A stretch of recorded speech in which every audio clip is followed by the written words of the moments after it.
Distinguished guests, ladies and gentlemen, I want to thank ICD for giving me this chance to share with you my view about religion and world peace. World peace has already been our aspiration.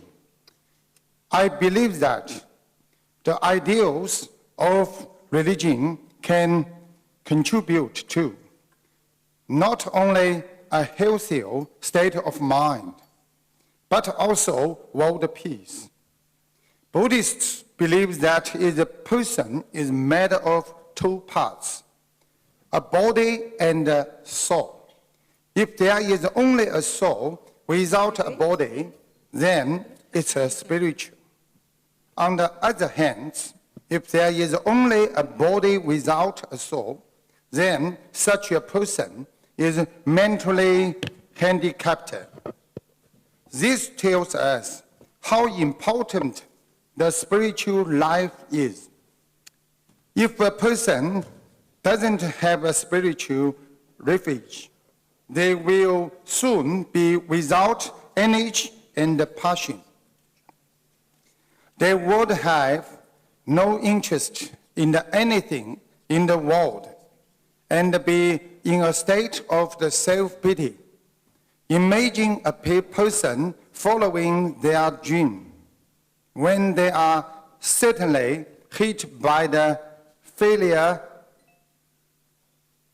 Their world feels dejected or even fall into depression and end up developing a mental illness. That is why religion plays such an important role today. Religion teaches us to be tolerant, compassionate, and grateful. Therefore, religion has a great impact on how we think, act, and speak. If you look around, then you would find that people with religious beliefs live a happiness life than those without. Moreover, when a person has a spiritual refuge, they would be able to entrust everything to the hands of God and Buddha. Just as the children who suffer from the fear can always go back to their mother because their mother offers comfort and security. Religion offers a true sense of security. The love in the relationship on earth is driven by desire. It is only temporary, however. The love that religion brings to us is true love. Love of the selfless devotion and love that lasts forever. I hope that through the ideals of the religion, there will be no more fights and wars. Instead, compassion will be spread far and wide. We should treat those older than us as our parents, those younger than us, as our sons and daughters. On this planet, we rise and fall together as one big family. We should join hands to make this global village a more peaceful place for the next generation and generations to come, so that they also can be free from wars. Thinking about our father and mother, so many of them have experienced difficult time during the Second World War.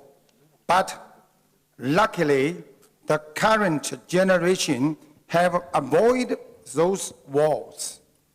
It is due to the efforts made by hundreds of thousands of peace-loving people. There have been no major wars around the world today. We live in a peaceful environment. We are truly grateful for their efforts and sacrifice. Buddhists promote peace, so we called upon our religious leaders to work together for world peace, regardless of who you are or where you are from. For the common interests of all the research of the human beings, let's forego our self-interest and embrace everyone on this planet. Today, kids can grow up happily, and parents can go to work in the stable society. We know this could not have happened without those who were willing to give their lives for the cause of world peace. Like Nelson Mandela, his story has inspired so many of us. We respect Mr. Mandela and we embrace his legacy. Buddhists often say, when we see other people suffer, we share with pain. If we truly feel the pain of others with our deep sense of compassion, then no hatred or fights would arise. We should know that at the end of our life's journey, we will not take anything away with us.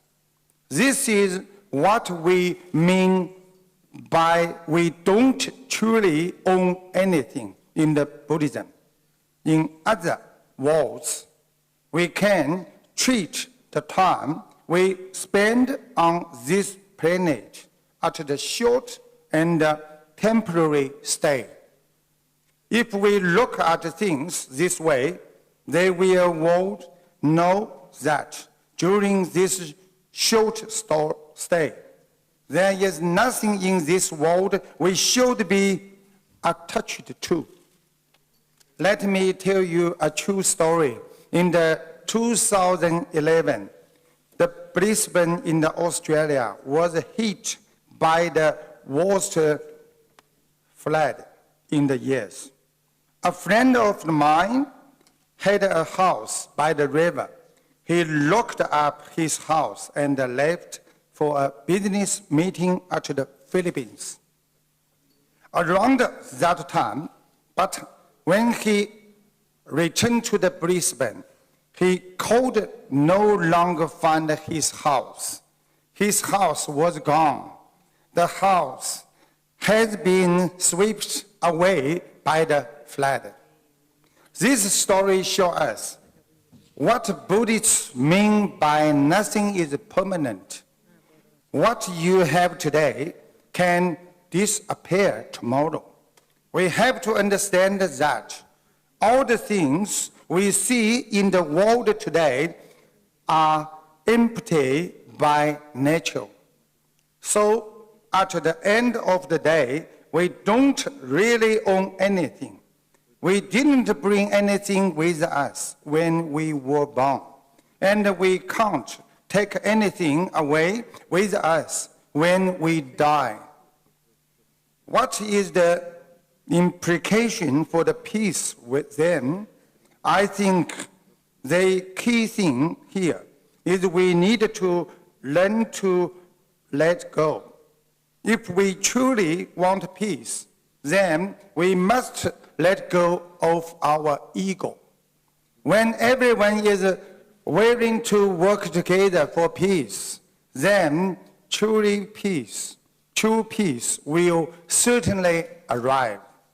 I deeply hope that the ideals of the religion can touch everyone's heart and transform our minds so that this world will be filled with love and our dream of the peaceful world will soon come true.